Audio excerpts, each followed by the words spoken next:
नमस्कार विद्यार्थियों, इस वीडियो में हम कक्षा 12 के लिए अत्यंत महत्वपूर्ण प्रश्नों की बात करेंगे और उन्हें सहजता और सरलता से समझने का प्रयास करेंगे। ये सभी प्रश्न 2024 की परीक्षाओं को दृष्टिगत रखते हुए तैयार किए गए हैं।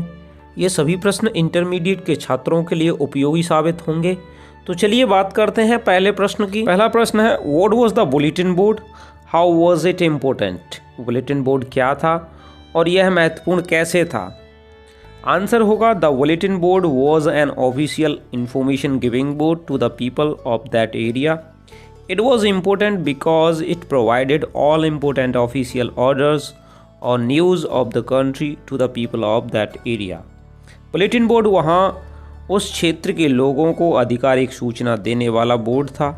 यह महत्वपूर्ण था क्योंकि यह उस क्षेत्र के लोगों को देश के सभी महत्वपूर्ण आधिकारिक आदेश और समाचार देता था। दूसरा क्वेश्चन है, what did M Hamel say about the language and its importance, और what did M Hamel say about the French language. M Hamel ने भाषा और उसके महत्व के बारे में क्या कहा, अथवा एम हैमल ने फ्रांसीसी भाषा के बारे में क्या कहा। आंसर होगा, M Hamel said that French is the most beautiful language in the world. It is the clearest and most logical language. He further said that they must guard it among them and never forget it, because when people are enslaved, if they hold fast to their language, it is as if they have the key to their prison. M Hamel ने कहा कि French संसार की सबसे अधिक सुंदर भाषा है। यह सबसे अधिक साफ और सबसे अधिक तार्किक भाषा है। उसने आगे कहा कि उन्हें इसे अपने बीच सुरक्षित रखना चाहिए और कभी इसे नहीं भूलना चाहिए, क्योंकि जब लोगों को गुलाम बनाया जाता है, यदि वह अपनी भाषा से जुड़े रहते हैं तो यह मानो कि उनके पास उस जेल की चाबी है। तीसरा क्वेश्चन है, why did Franz not want to go to school that day. उस दिन फ्रांस स्कूल क्यों नहीं जाना चाहता था। आंसर होगा, Franz did not want to go to school that day because he feared of scolding, as he had not prepared his lesson on participles, on which his French teacher M. Hamel was to caution the class that day. France उस दिन विद्यालय नहीं जाना चाहता था क्योंकि उसे डांट का डर था, क्योंकि उसने पार्टिसिपल पर अपना पाठ तैयार नहीं किया था, जिस पर फ्रांसीसी अध्यापक एम हैमल को उस दिन कक्षा से प्रश्न पूछने थे। चौथे क्वेश्चन की बात करते हैं, what tempted Franz to stay away from school. किन चीज़ों ने फ्रांस को स्कूल से दूर रहने के लिए ललचाया। आंसर होगा, the warm and bright weather, the chirping of birds and the sight of the marching of Prussian soldiers tempted Franz to stay away from school. गर्म और चमकीले मौसम ने, चिड़ियों की चहचहाट ने और प्रशिया के सैनिकों के मार्च के दृश्य ने फ्रांस को स्कूल से दूर रहने के लिए ललचाया। पांचवा क्वेश्चन है, whom did M Hamel blame for the ignorance in studies? Why? M Hamel ने किसे पढ़ाई को अनदेखा करने के लिए दोषी ठहराया और क्यों। आंसर होगा, for the ignorance in studies, M Hamel blamed the students because they delayed the studies. Then he blamed their parents who preferred them to work on a farm or at the mills. And then he blamed himself too for giving them holidays. पढ़ाई को अनदेखा करने के लिए M Hamel ने विद्यार्थियों को दोषी ठहराया क्योंकि उन्होंने पढ़ाई में देरी की। फिर उन्होंने उनके माता पिता को दोषी ठहराया जो उनसे खेतों या मिलों में काम करवाना अधिक पसंद करते थे, और फिर उन्होंने अपने आप को भी उन्हें छुट्टी देने के लिए दोषी ठहराया। छठवां क्वेश्चन है दूसरे चैप्टर द लॉस्ट स्प्रिंग से, How many rag pickers used to live in Seemapuri Delhi? How did they settle there? Delhi के सीमापुरी में कितने कचरा उठाने वाले रहा करते थे? वे वहाँ कैसे स्थापित हुए, कैसे बस गए। आंसर होगा, इन Seemapuri Delhi more than 10,000 rag pickers used to live. They have lived there for more than 30 years as they are the squatters who came from Bangladesh in 1971. Delhi के सीमापुरी में 10,000 से अधिक कचरा उठाने वाले रहा करते थे। वे 30 साल से अधिक से वहां रह रहे हैं क्योंकि वह अतिक्रमणकारी या शरणार्थी थे और 1971 में बांग्लादेश से आए थे। अगला क्वेश्चन है, what was the meaning of garbage for the children of Seemapuri? What did they find in it? Seemapuri के बच्चों के लिए कचरे का क्या अर्थ था? इसमें वे क्या ढूंढते थे? आंसर होगा, garbage was a means of survival to the people of Seemapuri. However, it had a different meaning to the children, for whom it was a mysterious package that held unknown valuables. कचरा सीमापुरी के लोगों के लिए जीने का स्रोत था, हालांकि बच्चों के लिए इसका भिन्न अर्थ था. उनके लिए यह एक रहस्यमयी पैकेट था जो अज्ञात बहुमूल्य वस्तुएं रखता था. अगला क्वेश्चन है, why did Saheb's parents leave Dhaka and migrate to India? Saheb के माता पिता ने ढाका को क्यों छोड़ दिया और भारत के प्रवासी बन गए?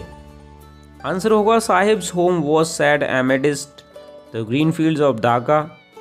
His mother told him that many storms had swept away their fields and homes. For this reason his parents were forced to leave Dhaka and migrate to India. Saheb का घर ढाका के हरे भरे खेतों के बीच स्थापित था.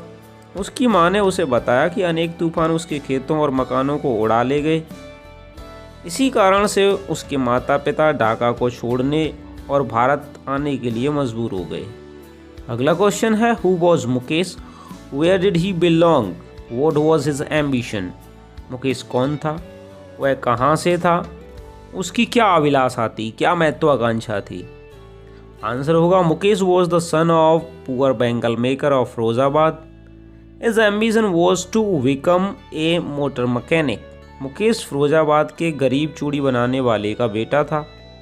उसकी अभिलाषा या महत्वाकांक्षा मोटर मैकेनिक बनने की थी. अगला क्वेश्चन है, Why did Saheb join the job at the milk booth? साहेब ने दूध की दुकान या चाय की दुकान पर काम क्यों पकड़ लिया? आंसर होगा, Sahib belonged to the family of poor rag pickers, where he did not have any stable income and security. So he joined the job at the milk booth, where he got 800 rupees per month and all his meals. Sahib गरीब कचरा बीनने वालों के परिवार से था, जहां उसके पास कोई स्थायी आय और सुरक्षा नहीं थी. इसलिए उसने दूध या चाय की दुकान पर काम किया, जहां उसे 800 रुपये प्रति महीने और उसके सभी भोजन मिलते थे. 11वां क्वेश्चन है, who was Saheb? What was the plight that compelled him to wander in the streets of Delhi for rag picking? Saheb कौन था? वह क्या स्थिति थी जिसने उसे दिल्ली की सड़कों पर कचरा बीनने के लिए भटकने को मजबूर कर दिया? आंसर होगा, Saheb who belong to the family of rag pickers was a young boy wandering in the streets of Delhi with his friends. They came from Dhaka, Bangladesh, where the storm had destroyed their green fields and homes. They were so poor that they could not go to school. Their parents were dependent on rag picking only for their livelihood and unable to bear any other expense except foodings. Sahib जो कचरा बीनने वालों के परिवार से था, अपने मित्रों के साथ दिल्ली की सड़कों पर भटकने वाला एक छोटा लड़का था. वे बांग्लादेश के ढाका से आए थे, जहां तूफान ने उनके हरे भरे खेतों और घरों को उजाड़ दिया था. वे इतने गरीब थे कि वे स्कूल नहीं जा सकते थे. उनके माता पिता अपनी जीविका के लिए केवल कचरा बीनने पर निर्भर थे और भोजन के अलावा किसी दूसरे खर्च को सहन करने में असमर्थ थे. 12वां क्वेश्चन है, Saheb is no longer his own master. Comment. Saheb अब अपना खुद का मालिक नहीं रहा. टिप्पणी कीजिए. आंसर होगा, Saheb is no longer his own master because Saheb was seen carrying a canister. It seemed heavier than the plastic bag that he used to carry on his shoulders. The bag was his and the canister belong to the shop owner. Now Saheb is no longer his own master. Saheb अब अपना खुद का मालिक नहीं रहा, क्योंकि साहिब कनस्तर ले जाते हुए देखा गया था. यह प्लास्टिक के थैले से अधिक भारी प्रतीत होता था, जिसे वह अपने कंधों पर ले जाया करता था. थैला उसका खुद का था और कनस्तर दुकान मालिक का था. अब साहिब अपना खुद का मालिक नहीं रहा. 13वां क्वेश्चन है, how did Douglas overcome his fear of water. Douglas ने अपने पानी के डर पर कैसे काबू पाया? आंसर होगा, when Douglas grew up he took the help of an instructor to learn swimming. His training went on from October to April. For 3 months, he was taken across with the help of a rope. As he went underwater, terror seized him and his legs froze. The instructor taught him exhale and inhale underwater. He continued swimming from April to July. Still, all terror had not left. He swam 2 miles across the lake Wentworth. Then he overcame his fear of water. जब Douglas बड़ा हुआ, उसने तैरना सीखने के लिए प्रशिक्षक की सहायता ली। उसका प्रशिक्षण अक्टूबर से अप्रैल तक चला। 3 महीने तक उसे रस्सी की सहायता से एक ओर से दूसरी ओर ले जाया गया। जैसे ही वह पानी के अंदर जाता, डर उसे जकड़ लेता और उसकी टांगें जम जाती। प्रशिक्षक ने उसे पानी के अंदर सांस छोड़ना और सांस लेना सिखाया। उसने अप्रैल से जुलाई तक तैरना जारी रखा। अभी तक पूरा डर नहीं गया था। वह वेंटवर्थ झील में 2 मील तैरा, तब उसने अपने पानी के डर पर काबू पाया। 14वां क्वेश्चन है, विच 2 incidents in Douglas early life made him scared of water? Douglas के शुरुआती जीवन में किन 2 घटनाओं ने उसे पानी के प्रति भयभीत कर दिया? आंसर होगा the first incident awkward when he was 3 or 4 years old. At the beach of California, a strong wave knocked Douglas down and he was buried in water. पहली घटना घटित हुई जब वह 3 या 4 वर्ष का था। कैलिफोर्निया के समुद्री तट पर एक ताकतवर लहर ने डगलस को नीचे गिरा दिया और वह पानी में दफन हो गया। 15वां क्वेश्चन है, how deep was the pool? What was there inside the water? तालाब कितना गहरा था? पानी के अंदर वहाँ क्या था? आंसर होगा the pool was 9 feet deep. There was nothing inside water except the yellow tinge. Everywhere there was water and only water. तालाब 9 फीट गहरा था। पानी के अंदर हर जगह पीली काई के सिवा कुछ नहीं था, केवल पानी ही और पानी था। 16वां क्वेश्चन है, what did Douglas do inside the water to save his life? Douglas ने अपनी जान बचाने के लिए पानी के अंदर क्या किया? आंसर होगा inside the water Douglas made a strategy to make a big jump when he would touch the bottom. In this way he would come to the surface, lie flat on it and paddle to the edge of the pool, but every time his strategy failed. He did all this continuously to save his life. पानी के अंदर Douglas ने एक बड़ी छलांग लगाने की रणनीति बनाई। जब वह तली को छुएगा, इस प्रकार वह सतह पर आ जाएगा, इस पर समतल लेट जाएगा और तालाब के किनारे तक पैर मारेगा। लेकिन हर बार उसकी रणनीति विफल हो गई। अपनी जान बचाने के लिए उसने यह सब लगातार किया। 17वां क्वेश्चन है, what terror seized Douglas? What was its effect on him? किस डर ने डगलस को जकड़ लिया? उसका उस पर क्या प्रभाव था? आंसर होगा the terror of water seized Douglas once at California beach and other at the pool. Both the incidents terrorised Douglas with the extreme level. He was affected deeply from it as he scared from water for a long time, but later due to his willpower, he won his fear of water. पानी के डर ने Douglas को जकड़ लिया था, एक बार California के समुद्री तट और दूसरी बार तालाब पर। दोनों ही घटनाओं ने डगलस को अत्यधिक स्तर तक डरा दिया था। वह उससे गंभीर रूप से प्रभावित हुआ था। परिणाम स्वरूप वह पानी से लंबे समय तक डरता रहा, परंतु बाद में अपनी इच्छा शक्ति के कारण उसने अपने पानी के डर को जीत लिया। 18वें क्वेश्चन की बात करते हैं, what did the instructor do to train Douglas? प्रशिक्षक ने डगलस को प्रशिक्षण देने के लिए क्या किया? आंसर होगा the instructor put a belt around him, attached a rope to the belt, went through a pulley, held on to the end of the rope and back and forth across the pool. Hour after hour, day after day, week after week, and after 7 months, the instructor declared him as a swimmer. प्रशिक्षक ने उसके चारों ओर एक belt बांध दी, belt से एक रस्सी को जोड़ दिया जो एक पुली से होकर जाती थी। रस्सी का एक सिरा पकड़ा, तालाब के आर पार की यात्रा की।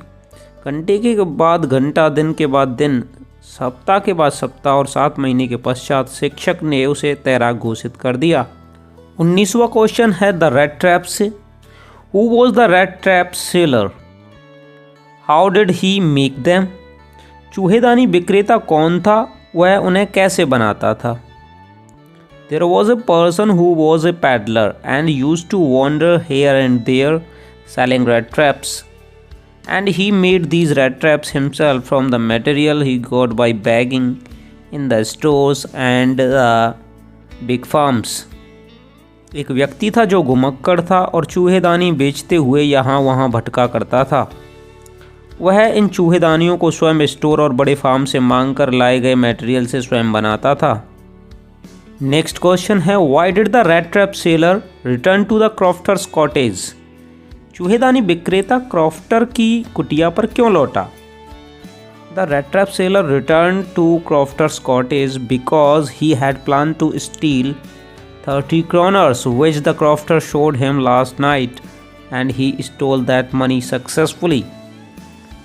चूहेदानी विक्रेता क्रॉफ्टर की कुटिया पर लौटा क्योंकि उसने 30 क्रोनर्स चुराने की योजना बनाई थी जो क्रॉफ्टर ने उसे पिछली रात दिखा दिए थे और उसने उस पैसे को सफलतापूर्वक चुरा लिया। नेक्स्ट क्वेश्चन है what happened with the rat trap seller into the woods? चूहेदानी विक्रेता के साथ जंगल में क्या हुआ? आंसर होगा when the rat trap seller stole 30 kroners of the crofter's house he ran into the woods where he was trapped in the forest.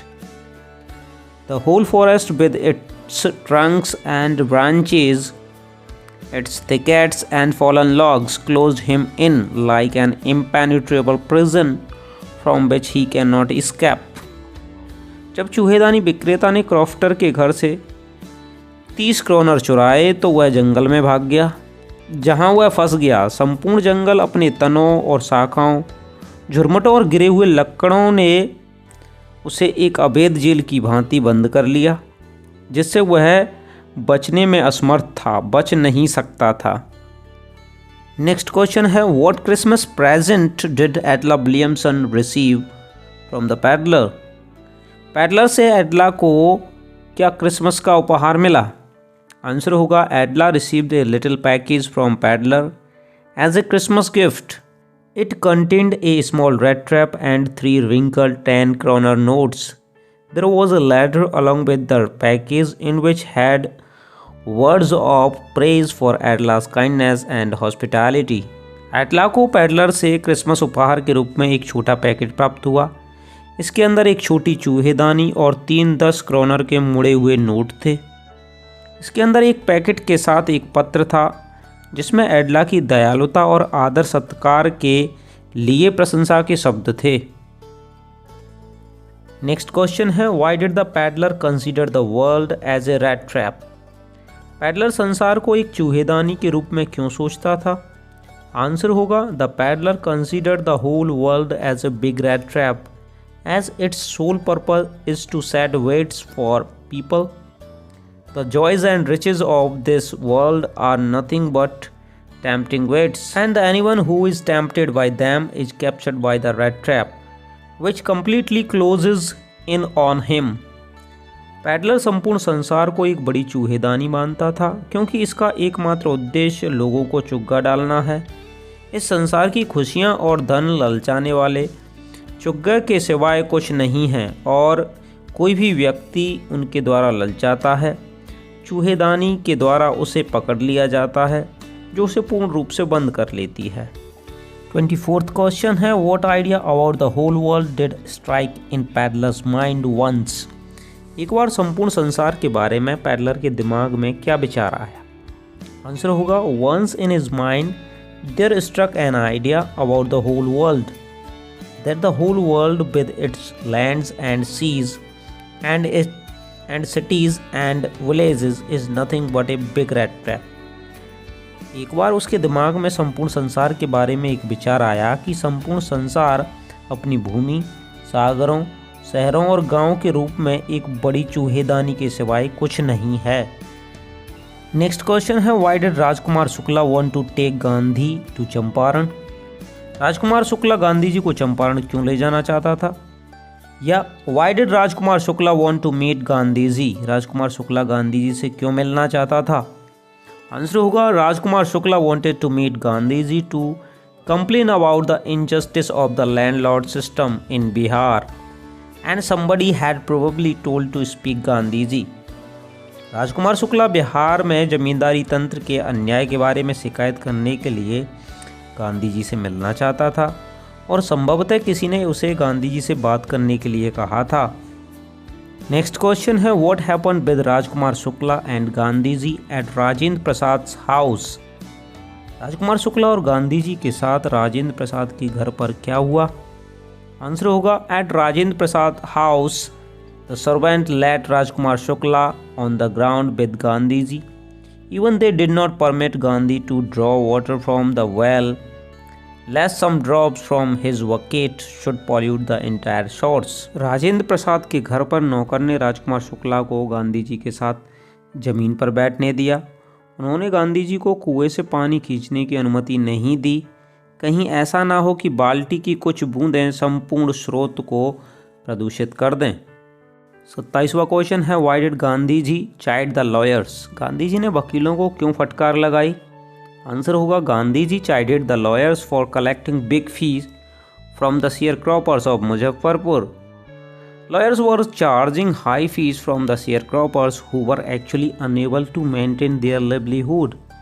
Gandhi ji ने मुजफ्फरपुर के बटाईदारों से बड़ी फीस एकत्रित करने के लिए वकीलों को फटकार लगाई। वकील गरीब बटाईदारों से बड़ी फीस ले रहे थे जो दरअसल अपनी जीविका चलाने में असमर्थ थे। नेक्स्ट क्वेश्चन है why did Gandhi ji receive a summons to appear in the court next day. Gandhi ji को कोर्ट में उपस्थित होने के लिए अगले दिन बुलावा पत्र क्यों मिला। आंसर होगा Gandhi ji received a summons to appear in the court next day because he disobeyed the order of the police superintendent to quit Champaran immediately. He was going to the nearby place to see the maltreated peasants when he received the order to return to town। Gandhi ji को अगले दिन court में उपस्थित होने के लिए बुलावा पत्र प्राप्त हुआ क्योंकि उन्होंने पुलिस अधीक्षक के तुरंत चंपारण छोड़ने के आदेश की अवज्ञा की थी। वह पास के गांव में प्रताड़ित किसानों को देखने जा रहे थे, तभी उन्हें कस्बे से लौटने का आदेश प्राप्त हुआ। नेक्स्ट क्वेश्चन है what was the chief commercial crop in Champaran. What was the long-term contract between the landlords and the tenants? Champaran में मुख्य व्यावसायिक फसल क्या थी। जमींदारों और किसानों के बीच लंबे समय तक चलने वाला समझौता क्या था। आंसर होगा Indigo was the chief commercial crop in Champaran. According to the long-term contract, all the tenants had to plant 3/20 or 15% of their holdings with indigo and surrendered the entire indigo harvest as rent। नील चंपारण की मुख्य व्यावसायिक फसल थी। लंबे समय तक चलने वाले समझौते के तहत सभी किराएदारों को पूरी जमीन का 3/20 भाग या 15% भाग पर नील बोनी होती थी और नील की पूरी फसल को किराए के रूप में समर्पण करना होता था। 30वां और अंतिम क्वेश्चन है what was pancake, how was it related to Gemini Studios. Pancake क्या था, वह जेमिनी स्टूडियो से कैसे संबंधित था। आंसर होगा pancake was the brand name of the makeup material. It was related to Gemini Studios as it was used in Gemini Studios for the makeup of all artist including seniors and juniors. Pancake श्रृंगार सामग्री का एक brand नाम था। वह Gemini studio से संबंधित था क्योंकि वह जेमिनी स्टूडियो में वरिष्ठ एवं कनिष्ठ के साथ सभी कलाकारों के श्रृंगार के लिए प्रयोग होता था। मेरा विद्यार्थियों से आग्रह है कि इन सभी प्रश्नों को अच्छी तरह तैयार कर लें। मैं आपको भरोसा दिलाता हूँ ये प्रश्न आपके लिए निश्चित रूप से उपयोगी साबित होंगे और इनसे संबंधित सभी चैप्टर्स की समरी जानने के लिए डिस्क्रिप्शन में दिए गए लिंक्स पर क्लिक कर इन्हें सरलता और सहजता से समझ लें। धन्यवाद।